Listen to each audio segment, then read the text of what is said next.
ಅಥ ಚತುರ್ಥೋಧ್ಯಾಯಃ. ಶ್ರೀಭಗವಾನುವಾಚ ಇಮಂ ವಿವಸ್ವತೆ ಯೋಗಂ ಪ್ರೋಕ್ತವಾನ್ ಅಹಮವ್ಯಯಂ ವಿವಸ್ವಾನ್ ಮನವೇ ಪ್ರಾಹ ಮನುಃ ಇಕ್ಷ್ವಾಕವೇ ಬ್ರವೀತ್.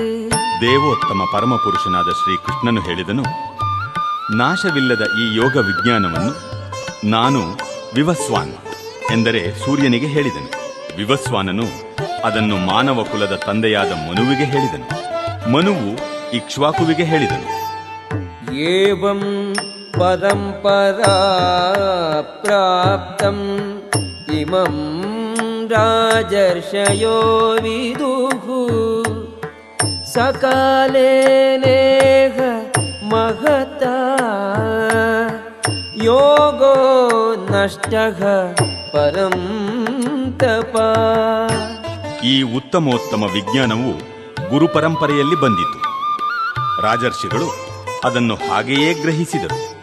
ಆದರೆ ಕಾಲಕ್ರಮದಲ್ಲಿ ಈ ಪರಂಪರೆಯು ಛೇದವಾಯಿತು. ಆದುದರಿಂದ ಈ ವಿಜ್ಞಾನವು ನಷ್ಟವಾದಂತೆ ಕಾಣುತ್ತದೆ. ಸಯೇವಾಯಂ ಮಯಾ ತೇದ್ಯ ಯೋಗಃ ಪ್ರೋಕ್ತಃ ಪುರಾತನಃ ಭಕ್ತೋಸಿ ಮೇ ಸಖಾ ಚೇತಿ ರಹಸ್ಯಂ ಖೇತದುತ್ತಮಂ. ಪರಮ ಪ್ರಭುವಿನೊಂದಿಗೆ ಸಂಬಂಧವಿರುವ ಈ ಬಹುಪ್ರಾಚೀನ ಶಾಸ್ತ್ರವನ್ನು ಇಂದು ನಾನು ನಿನಗೆ ಹೇಳುತ್ತಿದ್ದೇನೆ. ಏಕೆಂದರೆ ನೀನು ನನ್ನ ಭಕ್ತ ಮತ್ತು ಸ್ನೇಹಿತ. ಆದುದರಿಂದ ಈ ಶಾಸ್ತ್ರದ ಅಲೌಕಿಕ ರಹಸ್ಯವನ್ನು ನೀನು ಅರ್ಥ ಮಾಡಿಕೊಳ್ಳಬಲ್ಲೆ. ಅರ್ಜುನ ಉವಾಚ ಅಪರಂ ಭವತೋ ಜನ್ಮ ಪರಂ ಜನ್ಮ ವಿವಸ್ವತಃ ಕಥಮೇತದ್ವಿಜಾನೀಯಾಂ ತ್ವಮಾದೌ ಪ್ರೋಕ್ತವಾನಿತಿ.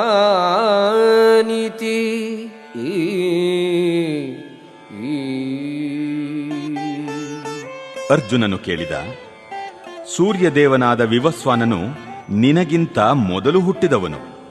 ಆದಿಯಲ್ಲಿ ನೀನು ಅವನಿಗೆ ಈ ಶಾಸ್ತ್ರವನ್ನು ಬೋಧಿಸಿದೆ ಎಂದು ನಾನು ಹೇಗೆ ತಿಳಿದುಕೊಳ್ಳಲಿ? ಶ್ರೀ ಭಗವಾನುವಾಚ ಬಹೂನಿ ಮೇ ವ್ಯತೀತಾನಿ ಜನ್ಮಾನಿ ತವ ಚಾರ್ಜುನ ತಾನ್ಯಹಂ ವೇದ ಸರ್ವಾಣಿ ನ ತ್ವಂ ವೇತ್ಥ ಪರಂ ತಪ. ದೇವೋತ್ತಮ ಪರಮಪುರುಷನು ಹೀಗೆ ಹೇಳಿದನು, ಶತ್ರು ದಮನನಾದ ಅರ್ಜುನನೇ, ನೀನು ನಾನು ಅನೇಕ ಜನ್ಮಗಳನ್ನು ಕಳೆದಿದ್ದೇವೆ. ನನಗೆ ಆ ಎಲ್ಲ ಜನ್ಮಗಳ ನೆನಪಿದೆ, ಆದರೆ ನಿನಗಿಲ್ಲ. ಅಜೋಪಿ ಸಂ ಅವ್ಯಯಾತ್ಮ ಭೂತಾನಾಂ ಈಶ್ವರೋಪಿ ಸಂ ಪ್ರಕೃತಿಂ ಸ್ವಾಂ ಅಧಿಷ್ಠಾಯ ಸಂಭವಾಮಿ ಆತ್ಮಮಾಯಯಾ. ನನಗೆ ಹುಟ್ಟು ಎನ್ನುವುದಿಲ್ಲ, ನನ್ನ ಆಧ್ಯಾತ್ಮಿಕ ಶರೀರವು ಕ್ಷಯಿಸುವುದಿಲ್ಲ. ನಾನು ಎಲ್ಲ ಜೀವಿಗಳ ಪ್ರಭು. ಆದರೂ ಪ್ರತಿ ಯುಗದಲ್ಲಿಯೂ ನನ್ನ ಮೂಲ ಆಧ್ಯಾತ್ಮಿಕ ರೂಪದಲ್ಲಿ ಅವತರಿಸುತ್ತೇನೆ. ಯದಾ ಯದಾ ಹಿ ಧರ್ಮಸ್ಯ ಗ್ಲಾನಿರ್ಭವತಿ ಭಾರತ ಅಭ್ಯುತ್ಥಾನಂ ಅಧರ್ಮಸ್ಯ ತದಾತ್ಮಾನಂ ಸೃಜಾಮ್ಯಹಂ. ಭರತ ವಂಶಜನಾದ ಅರ್ಜುನನೇ, ಯಾವಾಗ ಎಲ್ಲೆಲ್ಲಿ ಧರ್ಮದ ಅವನತಿಯಾಗುತ್ತದೋ ಮತ್ತು ಅಧರ್ಮವು ಹೆಚ್ಚುತ್ತದೋ ಆಗ ಸ್ವಯಂ ಅವತಾರ ಮಾಡುತ್ತೇನೆ. ಪರಿತ್ರಾಣಾಯ ಸಾಧೂನಾಂ ವಿನಾಶಾಯ ಚ ದುಷ್ಕೃತಾಂ ಧರ್ಮ ಸಂಸ್ಥಾಪನಾರ್ಥಾಯ ಸಂಭವಾಮಿ ಯುಗೇ ಯುಗೇ. ಸಜ್ಜನರನ್ನು ರಕ್ಷಿಸುವುದಕ್ಕಾಗಿಯೂ ದುಷ್ಟರನ್ನು ನಾಶ ಮಾಡುವುದಕ್ಕಾಗಿಯೂ ಮತ್ತು ಧರ್ಮದ ತತ್ವಗಳನ್ನು ಮತ್ತೆ ಸ್ಥಾಪಿಸುವುದಕ್ಕಾಗಿಯೂ ನಾನು ಪ್ರತಿ ಯುಗದಲ್ಲಿ ಅವತರಿಸುತ್ತೇನೆ. ಜನ್ಮ ಕರ್ಮ ಚ ಮೇ ದಿವ್ಯಂ ಏವಂ ಯೋ ವೇತ್ತಿ ತತ್ವತಃ ತ್ಯಕ್ತ್ವಾ ದೇಹಂ ಪುನರ್ಜನ್ಮ ನೈತಿ ಮಾಮೇತಿ ಸೋರ್ಜುನ. ಅರ್ಜುನನೇ, ಯಾರು ಹೀಗೆ ನನ್ನ ಹುಟ್ಟಿನ ಮತ್ತು ಕರ್ಮಗಳ ದಿವ್ಯ ಸ್ವರೂಪವನ್ನು ಯಥಾರ್ಥವಾಗಿ ತಿಳಿದುಕೊಳ್ಳುವರೋ ಅವರು ದೇಹತ್ಯಾಗ ಮಾಡಿದ ನಂತರ ಮತ್ತೆ ಈ ಐಹಿಕ ಜಗತ್ತಿನಲ್ಲಿ ಹುಟ್ಟುವುದಿಲ್ಲ. ಅವರು ನನ್ನ ನಿತ್ಯ ನಿವಾಸಕ್ಕೆ ಬರುತ್ತಾರೆ. ವೀತರಾಗ ಭಯ ಕ್ರೋಧಾಗ ಮನ್ಮಯಾ ಮಾಂ ಉಪಾಶ್ರಿತಾಃ ಬಹವೋ ಜ್ಞಾನ ತಪಸಾ ಭೂತಾ ಮದ್ಭಾವಂ ಆಗತಾಃ. ಭಯ, ರಾಗ, ಕ್ರೋಧಗಳನ್ನು ತ್ಯಜಿಸಿ ಅನೇಕರು ಸಂಪೂರ್ಣವಾಗಿ ನನ್ನಲ್ಲಿಯೇ ಮನಸ್ಸುಳ್ಳವರಾಗಿ ನನ್ನಲ್ಲಿ ಆಶ್ರಯ ಪಡೆದಿದ್ದಾರೆ. ನನ್ನ ಜ್ಞಾನದಿಂದ ಪರಿಶುದ್ಧರಾಗಿದ್ದಾರೆ. ಹೀಗೆ ಅವರು ನನ್ನಲ್ಲಿ ದಿವ್ಯ ಪ್ರೇಮವನ್ನು ಪಡೆದಿದ್ದಾರೆ. ಯೇ ಯಥಾ ಮಾಂ ಪ್ರಪದ್ಯಂತೆ ತಾಂಸ್ತಥೈವ ಭಜಾಮ್ಯಹಂ ಮಮ ವರ್ತ್ಮಾನುವರ್ತಂತೆ ಮನುಷ್ಯಾಃ ಪಾರ್ಥ ಸರ್ವಶಃ. ಯಾರು ನನಗೆ ಹೇಗೆ ಶರಣಾಗುತ್ತರಾಗುತ್ತಾರೋ ಹಾಗೆ ನಾನು ಅವರಿಗೆ ಅನುಗ್ರಹಿಸುತ್ತೇನೆ. ಪಾರ್ಥನೆ, ಎಲ್ಲರೂ ಎಲ್ಲ ರೀತಿಗಳಲ್ಲೂ ನನ್ನ ಮಾರ್ಗವನ್ನೇ ಅನುಸರಿಸುತ್ತಾರೆ. ಕಾಂಕ್ಷಂತಃ ಕರ್ಮಣಾಂ ಸಿದ್ಧಿಂ ಯಜಂತ ಇಹ ದೇವತಾಃ ಕ್ಷಿಪ್ರಂ ಹಿ ಮಾನುಷೇ ಲೋಕೆ ಸಿದ್ಧಿರ್ಭವತಿ ಕರ್ಮಜ. ಈ ಜಗತ್ತಿನಲ್ಲಿ ಜನರು ಫಲಾಪೇಕ್ಷಿತ ಕರ್ಮಗಳಲ್ಲಿ ಸಿದ್ಧಿಯನ್ನು ಬಯಸುತ್ತಾರೆ. ಆದುದರಿಂದ ದೇವತೆಗಳನ್ನು ಪೂಜಿಸುತ್ತಾರೆ. ಈ ಜಗತ್ತಿನಲ್ಲಿ ಫಲಾಪೇಕ್ಷಿತ ಕರ್ಮದಿಂದ ಜನರು ಶೀಘ್ರವಾಗಿ ಸಿದ್ಧಿಯನ್ನು ಪಡೆಯುತ್ತಾರೆ. ಚಾತುರ್ವರ್ಣ್ಯಂ ಮಯಾ ಸೃಷ್ಟಂ ಗುಣಕರ್ಮ ವಿಭಾಗಶಃ ತಸ್ಯ ಕರ್ತಾರಮಪಿ ಮಾಂ ವಿದ್ಯ ಕರ್ತಾರಂ ಅವ್ಯಯಂ. ಐಹಿಕ ನಿಸರ್ಗದ ಗುಣತ್ರಯಗಳಿಗೆ ಅನುಗುಣವಾಗಿ ಮತ್ತು ಅವುಗಳ ಕರ್ಮಗಳಿಗೆ ಅನುಸಾರವಾಗಿ ಮನುಷ್ಯ ಸಮಾಜದ 4 ವರ್ಣಗಳನ್ನು ನಾನು ಸೃಷ್ಟಿಸಿದೆ. ಈ ವ್ಯವಸ್ಥೆಯನ್ನು ನಾನು ಸೃಷ್ಟಿಸಿದ್ದರೂ ನಾನು ಬದಲಾವಣೆ ಇಲ್ಲದವನು, ಅವ್ಯಯನು. ಆದುದರಿಂದ ನಾನು ಕರ್ತಾರನಲ್ಲ ಎಂದು ತಿಳಿ. ನ ಮಾಂ ಕರ್ಮಾಣಿ ಲಿಂಪಂತಿ ನ ಮೇ ಕರ್ಮಫಲೇ ಸ್ಪೃಹಾ ಇತಿ ಮಾಂ ಯೋಭಿಜಾನಾತಿ ಕರ್ಮಭಿಃ ನ ಸ ಬಧ್ಯತೆ. ಯಾವ ಕರ್ಮವೂ ನನ್ನನ್ನು ಅಂಟುವುದಿಲ್ಲ. ನಾನು ಯಾವುದೇ ಕರ್ಮ ಫಲವನ್ನು ಬಯಸುವುದಿಲ್ಲ. ನನ್ನ ವಿಷಯದಲ್ಲಿ ಈ ಸತ್ಯವನ್ನು ಯಾರು ಅರ್ಥ ಮಾಡಿಕೊಳ್ಳುವರೋ ಅವರಿಗೂ ಫಲಾಪೇಕ್ಷೆಯ ಕರ್ಮ ಬಂಧನವಿಲ್ಲ. ಏವಂ ಜ್ಞಾತ್ವಾ ಕೃತಂ ಕರ್ಮ ಪೂರ್ವೈರಪಿ ಮುಮುಕ್ಷುಭಿಃ ಕುರು ಕರ್ಮೈವ ತಸ್ಮಾತ್ ತ್ವಂ ಪೂರ್ವೈಃ ಪೂರ್ವತರಂ ಕೃತಂ. ಪ್ರಾಚೀನ ಕಾಲದ ಎಲ್ಲ ಮುಕ್ತಾತ್ಮರು ನನ್ನ ದಿವ್ಯ ಸ್ವಭಾವವನ್ನು ಹೀಗೆ ಅರ್ಥ ಮಾಡಿಕೊಂಡು ಕರ್ಮವನ್ನು ಮಾಡಿದರು. ನೀನು ಅವರ ಹೆಜ್ಜೆಯನ್ನು ಅನುಸರಿಸಿ ನಿನ್ನ ಕರ್ತವ್ಯವನ್ನು ಮಾಡಬೇಕು. ಕಿಂ ಕರ್ಮ किमकर्मेति कवयोऽप्यत्र मोहिताः तत्ते कर्म प्रवक्ष्यामि यज्ञात्वा ಮೋಕ್ಷಸೇ ಶುಭಾತ್. ಕರ್ಮವು ಯಾವುದು ಅಕರ್ಮವು ಯಾವುದು ಎಂಬುದನ್ನು ತೀರ್ಮಾನಿಸುವಾಗ ಬುದ್ಧಿವಂತರಿಗೂ ದಿಗ್ಭ್ರಮೆಯಾಗುತ್ತದೆ. ಕರ್ಮವೆಂದರೇನು ಎಂಬುದನ್ನು ಈಗ ನಿನಗೆ ವಿವರಿಸಿ ಹೇಳುತ್ತೇನೆ. ಅದನ್ನು ತಿಳಿದು ನೀನು ಎಲ್ಲ ಅಶುಭದಿಂದ ಬಿಡುಗಡೆ ಹೊಂದುವೆ. ಕರ್ಮಣೋಹ್ಯಪಿ ಬೋದ್ಧವ್ಯಂ ಬೋದ್ಧವ್ಯಂ ವಿಕರ್ಮಣಃ ಅಕರ್ಮಣಶ್ಚ ಬೋದ್ಧವ್ಯಂ ಗಹನ ಕರ್ಮಣೋ ಗತಿಃ. ಕರ್ಮದ ಜಟಿಲತೆಗಳನ್ನು ಅರ್ಥ ಮಾಡಿಕೊಳ್ಳುವುದು ಬಹಳ ಕಷ್ಟ. ಆದುದರಿಂದ ಮನುಷ್ಯನು ಕರ್ಮವು ಯಾವುದು, ವಿಕರ್ಮವು, ನಿಷಿದ್ಧ ಕರ್ಮ ಯಾವುದು, ಅಕರ್ಮವು ಯಾವುದು ಎನ್ನುವುದನ್ನು ಸರಿಯಾಗಿ ತಿಳಿದುಕೊಳ್ಳಬೇಕು. ಕರ್ಮಣಿ ಅಕರ್ಮ ಯಃ ಪಶ್ಯೇತ್ ಅಕರ್ಮಣಿ ಚ ಕರ್ಮ ಯಃ ಸ ಬುದ್ಧಿಮಾನ್ ಮನುಷ್ಯೇಷು ಸ ಯುಕ್ತಃ ಕೃಷ್ಣ ಕರ್ಮ ಕೃತ್. ಕರ್ಮದಲ್ಲಿ ಅಕರ್ಮವನ್ನು, ಅಕರ್ಮದಲ್ಲಿ ಕರ್ಮವನ್ನು ಕಾಣುವವನು ಮನುಷ್ಯರಲ್ಲಿ ಬುದ್ಧಿವಂತನು. ಅವನು ಎಲ್ಲ ಬಗೆಯ ಕರ್ಮಗಳಲ್ಲಿ ತೊಡಗಿದ್ದರೂ ಆಧ್ಯಾತ್ಮಿಕ ಸ್ಥಿತಿಯಲ್ಲಿ ಇರುವವನು.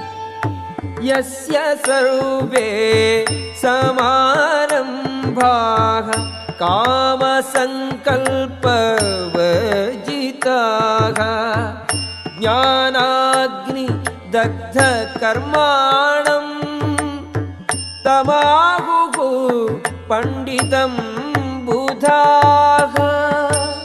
ಯಾವ ವ್ಯಕ್ತಿಯ ಪ್ರತಿಯೊಂದು ಕರ್ಮವೂ ಇಂದ್ರಿಯ ತೃಪ್ತಿಯ ಬಯಕೆಯಿಂದ ಮುಕ್ತವಾಗಿರುತ್ತದೆಯೋ ಅಂತಹವನು ಪೂರ್ಣ ಜ್ಞಾನದಲ್ಲಿ ಇರುವನು.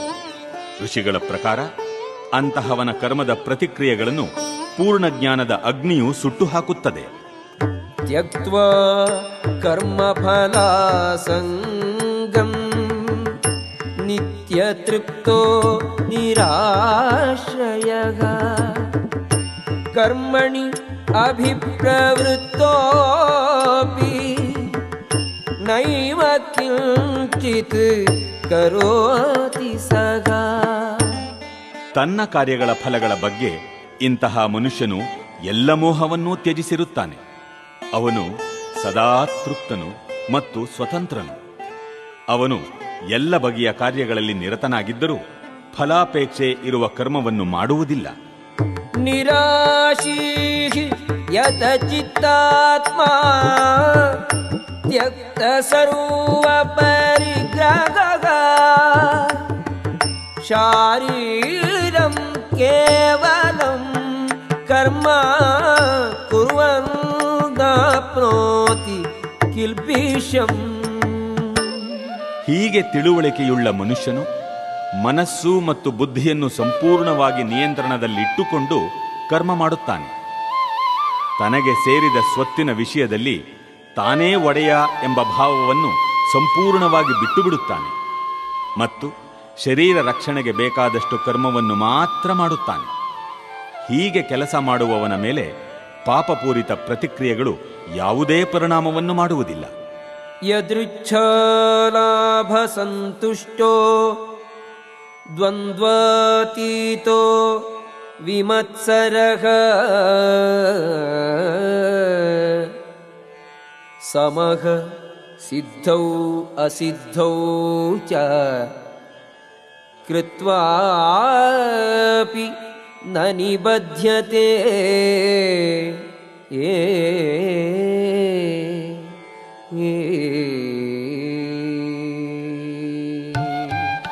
ತಾನಾಗಿ ಬಂದುದರಲ್ಲಿ ತೃಪ್ತಿ ಇರುವವನು, ದ್ವಂದ್ವಾತೀತನು, ಅಸೂಯೆ ಇಲ್ಲದವನು, ಗೆಲುವು ಸೋಲುಗಳಲ್ಲಿ ಒಂದೇ ರೀತಿ ಇರುವವನು ಆದ ಮನುಷ್ಯನು ಕೆಲಸ ಮಾಡಿದರೂ ಬಂಧನಕ್ಕೆ ಸಿಲುಕುವುದಿಲ್ಲ. ಗತಸಂಗಸ್ಯ ಮುಕ್ತಸ್ಯ ಜ್ಞಾನಾವಸ್ಥಾ ಸಂಸ್ಥಿತಚೇತಸಃ ಯಜ್ಞಾಯಾಚರತಃ ಕರ್ಮ ಸಮಗ್ರಂ ಪ್ರವಿಲೀಯತೆ.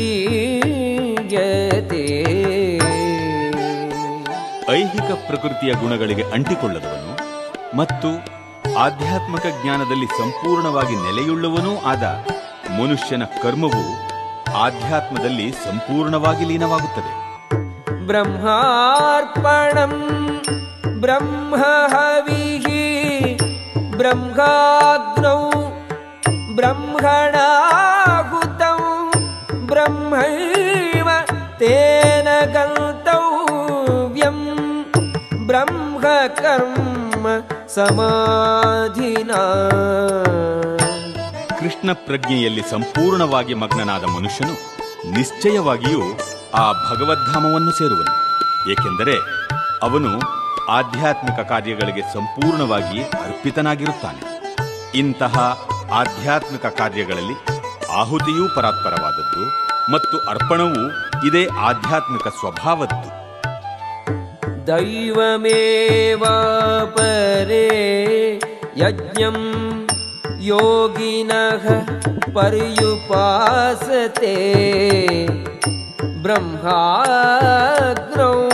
ಅಪರೇ ಯಜ್ಞಂ ಯಜ್ಞೇನೈವೋಪಜುಹ್ವತಿ. ಕೆಲವರು ಯೋಗಿಗಳು ಬೇರೆ ಬೇರೆ ಯಜ್ಞಾರ್ಪಣೆಗಳಿಂದ ದೇವತೆಗಳನ್ನು ಪರಿಪೂರ್ಣವಾಗಿ ಆರಾಧಿಸುತ್ತಾರೆ. ಇನ್ನು ಕೆಲವರು ಪರಬ್ರಹ್ಮನ ಅಗ್ನಿಯಲ್ಲಿ ಯಜ್ಞ ಮಾಡುತ್ತಾರೆ. ಶ್ರೋತ್ರಾದೀನಿ ಇಂದ್ರಿಯಾಣ್ಯನ್ಯೇ ಸಂಯಮಾಗ್ನಿಷು ಜುಹ್ವತಿ ಶಬ್ದಾದೀನ್ ವಿಷಯಾನ್ ಅನ್ಯ ಇಂದ್ರಿಯಾಗ್ನಿಷು ಜುಹ್ವತಿ. ಪರಿಶುದ್ಧ ಬ್ರಹ್ಮಚಾರಿಗಳಾದ ಕೆಲವರು ಶ್ರವಣ ಪ್ರಕ್ರಿಯೆಯನ್ನು ಮತ್ತು ಇಂದ್ರಿಯಗಳನ್ನು ಮನಸ್ಸಿನ ಸಂಯಮದ ಅಗ್ನಿಯಲ್ಲಿ ಅರ್ಪಿಸುತ್ತಾರೆ. ನಿಯಮಬದ್ಧ ಗೃಹಸ್ಥರಾದ ಇತರರು ಇಂದ್ರಿಯ ವಿಷಯಗಳನ್ನು ಇಂದ್ರಿಯಾಗ್ನಿಯಲ್ಲಿ ಅರ್ಪಿಸುತ್ತಾರೆ. ಸರ್ವಾಣೀಂದ್ರಿಯ ಕರ್ಮಾಣಿ ಪ್ರಾಣಕರ್ಮಾಣಿ ಚಾಪರೇ ಆತ್ಮಸಂಯಮ ಯೋಗಾಗ್ನೌ ಜುಹ್ವತಿ ಜ್ಞಾನದೀಪಿತೇ.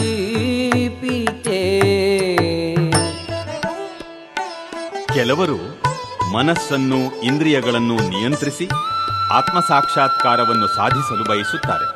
ಅಂತಹವರು ಎಲ್ಲ ಇಂದ್ರಿಯಗಳ ಮತ್ತು ಪ್ರಾಣವಾಯುವಿನ ಕಾರ್ಯಗಳನ್ನು ಆತ್ಮ ಸಂಯಮ ಎಂಬ ಅಗ್ನಿಗೆ ಅರ್ಪಿಸುತ್ತಾರೆ. ದ್ರವ್ಯಯಜ್ಞಾಃ ತಪೋಯಜ್ಞಾಃ ಯೋಗಯಜ್ಞಾಃ ತಥಾ ಪರೇ ಸ್ವಾಧ್ಯಾಯಜ್ಞಾನಯಜ್ಞಾಶ್ಚ ಯತಯಃ ಸಂಶಿತವ್ರತಾಃ.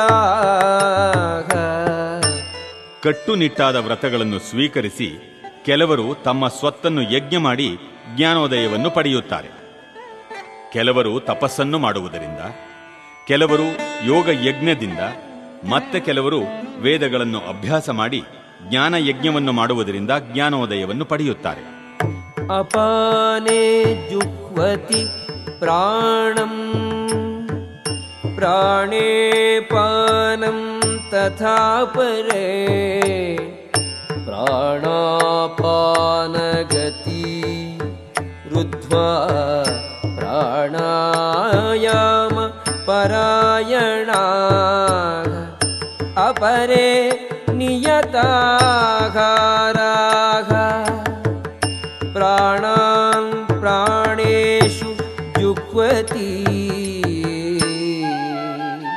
ಪ್ರಾಣಾಯಾಮದ ಪ್ರಕ್ರಿಯೆಯನ್ನು ಅನುಸರಿಸುವ ಇನ್ನೂ ಕೆಲವರು ಹೊರ ಹೋಗುವ ವಾಯುವಿನ ಚಲನೆಯನ್ನು ಒಳಕ್ಕೆ ಬರುವ ವಾಯುವಿನ ಚಲನೆಗೆ ಮತ್ತು ಒಳಕ್ಕೆ ಬಿಡುವ ಉಸಿರಿನ ಚಲನೆಯನ್ನು ಹೊರಕ್ಕೆ ಹೋಗುವ ವಾಯುವಿನ ಚಲನೆಗೆ ಅರ್ಪಿಸಿ ಕಡೆಗೆ ಎಲ್ಲ ಉಸಿರಾಟವನ್ನು ನಿಲ್ಲಿಸಿ ಸಮಾಧಿಸ್ಥರಾಗುತ್ತಾರೆ. ಇತರರು ಆಹಾರ ಸೇವನೆಯನ್ನು ನಿಯಂತ್ರಿಸಿ ಹೊರಹೋಗುವ ಉಸಿರನ್ನೇ ಯಜ್ಞವಾಗಿ ಸಮರ್ಪಿಸುತ್ತಾರೆ. ಸರ್ವೇಪ್ಯೇತೆ ಯಜ್ಞವಿದೋ ಯಜ್ಞಕ್ಷಪಿತ ಕಲ್ಮಷಾಃ ಯಜ್ಞಶಿಷ್ಟಾಮೃತ ಭುಜೋ ಯಾಂತಿ ಬ್ರಹ್ಮ ಸನಾತನಂ. ಯಜ್ಞದ ಅರ್ಥವನ್ನು ಬಲ್ಲ ಇವರೆಲ್ಲರೂ ಪಾಪವನ್ನು ಕಳೆದುಕೊಂಡು ನಿರ್ಮಲರಾಗುತ್ತಾರೆ ಮತ್ತು ಯಜ್ಞ ಫಲದ ಅಮೃತವನ್ನು ಸವಿದು ಪರಮ ನಿತ್ಯ ಆವರಣದತ್ತ ಮುನ್ನಡೆಯುತ್ತಾರೆ. ನಾಯಂ ಲೋಕೋಸ್ತಿ ಅಯಜ್ಞಸ್ಯ ಕುತೋನ್ಯಃ ಕುರು ಸತ್ತಮಾ. ಕುರುವಂಶ ಶ್ರೇಷ್ಠನೇ, ಯಜ್ಞಗಳನ್ನು ಮಾಡದ ಮನುಷ್ಯನು ಈ ಭೂಮಿಯ ಮೇಲಾಗಲಿ ಅಥವಾ ಈ ಜನ್ಮದಲ್ಲಾಗಲಿ ಸುಖಿಯಾಗಿ ಬದುಕಲಾರ. ಇನ್ನು ಮುಂದಿನ ಜನ್ಮದ ಮಾತೇನು? ಏವಂ ಬಹುವಿಧ ಯಜ್ಞಾಃ ವಿತತಾಃ ಬ್ರಹ್ಮಣೋ ಮುಖೇ ಕರ್ಮಜಾನ್ ವಿದ್ಧಿ ತಾನ್ ಸರ್ವಾನ್ ಏವಂ ಜ್ಞಾತ್ವಾ ವಿಮೋಕ್ಷ್ಯಸೇ.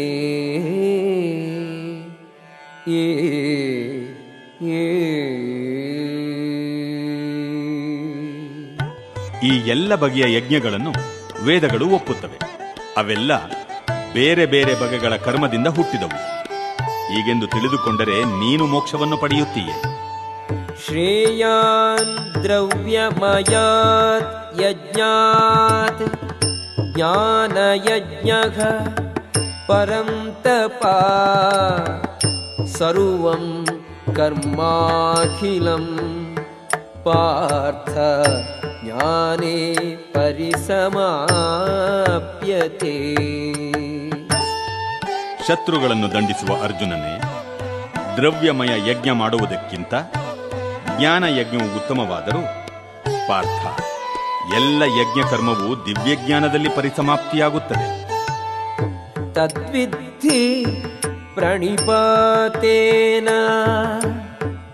ಪರಿಪ್ರಶ್ನೇನ ಸೇವಯಾ ಉಪದೇಕ್ಷ್ಯಂತಿ ತೇ ಜ್ಞಾನಂ ಜ್ಞಾನಿನಃ ತತ್ವದರ್ಶಿನಃ. ಗುರುವಿನ ಬಳಿಗೆ ಹೋಗಿ ಸತ್ಯವನ್ನು ತಿಳಿದುಕೊಳ್ಳಲು ಪ್ರಯತ್ನಿಸು. ನಮ್ರನಾಗಿ ಅವರಿಗೆ ಪ್ರಶ್ನೆ ಮಾಡು ಮತ್ತು ಅವರಿಗೆ ಸೇವೆ ಮಾಡು. ಆತ್ಮ ಸಾಕ್ಷಾತ್ಕಾರ ಪಡೆದ ವ್ಯಕ್ತಿಗಳು ಸತ್ಯವನ್ನು ಕಂಡಿದ್ದಾರೆ. ಆದುದರಿಂದ ಅವರು ನಿನಗೆ ಜ್ಞಾನೋಪದೇಶ ಮಾಡಬಲ್ಲರು. ಯಜ್ಞಾತ್ವಾ ನ ಪುನರ್ಮೋಹಂ ಏವಂ ಯಾಸ್ಯಸಿ ಪಾಂಡವ ಯೇನ ಭೂತಾನಿ ಅಶೇಷೇಣ ದ್ರಕ್ಷ್ಯಸ್ಯಾತ್ಮನ್ ಯಥೋ ಮಯಿ. ಸಾಕ್ಷಾತ್ಕಾರ ಪಡೆದ ಆತ್ಮನಿಂದ ನಿಜವಾದ ಜ್ಞಾನವನ್ನು ನೀನು ಪಡೆದರೆ ಮತ್ತೆ ಇಂತಹ ಮೋಹಕ್ಕೆ ಎಂದೂ ಸಿಲುಕುವುದಿಲ್ಲ. ಏಕೆಂದರೆ ಈ ಜ್ಞಾನವು ಲಭ್ಯವಾದಾಗ ಎಲ್ಲ ಜೀವಿಗಳು ಪರಮಪ್ರಭುವಿನ ಅಂಶಗಳೇ ಮತ್ತು ಅವರೆಲ್ಲ ನನ್ನವರೇ ಎನ್ನುವುದನ್ನು ನೀನು ಕಾಣುತ್ತೀಯೆ. ಅಪಿ ಚೇದಸಿ ಪಾಪೇಭ್ಯಃ ಸರ್ವೇಭ್ಯಃ ಪಾಪಕೃತ್ತಮಃ ಸರ್ವಂ ಜ್ಞಾನ ಪ್ಲವೇನೈವ ವೃಜಿನಂ ಸಂತರಿಷ್ಯಸಿ.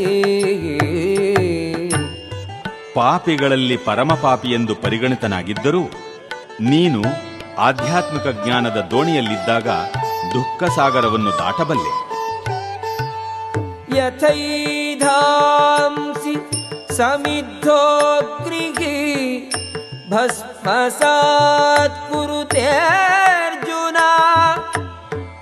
ಜ್ಞಾನಾಗ್ನಿಃ ಸರ್ವಕರ್ಮಾಣಿ ಭಸ್ಮಸಾತ್ ಕುರುತೆ ತಥಾ. ಅರ್ಜುನ, ಪ್ರಜ್ವಲಿಸುತ್ತಿರುವ ಬೆಂಕಿಯು ಕಟ್ಟಿಗೆಯನ್ನು ಹೇಗೆ ಬೂದಿ ಮಾಡುತ್ತದೆಯೋ ಹಾಗೆ ಜ್ಞಾನವೆಂಬ ಅಗ್ನಿಯು ಎಲ್ಲ ಐಹಿಕ ಕರ್ಮಗಳ ಪ್ರತಿಕ್ರಿಯೆಗಳನ್ನು ಸುಟ್ಟು ಬೂದಿ ಮಾಡುವುದು. ನಹಿ ಜ್ಞಾನೇನ ಸದೃಶಂ ಪವಿತ್ರಂ ಇಹ ವಿದ್ಯತೆ ತತ್ಸ್ವಯಂ ಯೋಗ ಸಂಸಿದ್ಧಃ ಕಾಲೇನಾತ್ಮನಿ ವಿಂದತಿ. ಈ ಜಗತ್ತಿನಲ್ಲಿ ಆಧ್ಯಾತ್ಮಿಕ ಜ್ಞಾನದಷ್ಟು ಭವ್ಯವಾದದ್ದು ಮತ್ತು ಪರಿಶುದ್ಧವಾದದ್ದು ಬೇರೆ ಯಾವುದೂ ಇಲ್ಲ. ಇಂತಹ ಜ್ಞಾನವು ಎಲ್ಲ ಅನುಭಾವದ ಪರಿಪಕ್ವ ಫಲ. ಭಕ್ತಿಪೂರ್ವಕ ಸೇವೆಯ ಆಚರಣೆಯಲ್ಲಿ ನಿಪುಣನಾದವನು ಕಾಲಕ್ರಮದಲ್ಲಿ ತನ್ನಲ್ಲಿಯೇ ಈ ಜ್ಞಾನವನ್ನು ಸವಿಯುವನು. ಶ್ರದ್ಧಾವಾನ್ ಲಭತೆ ಜ್ಞಾನಂ ತತ್ಪರಃ ಸಂಯತೇಂದ್ರಿಯಃ ಜ್ಞಾನಂ ಲಬ್ಧ್ವಾ ಪರಾಂ ಶಾಂತಿಂ ಅಚಿರೇಣಾಧಿಗಚ್ಚತಿ.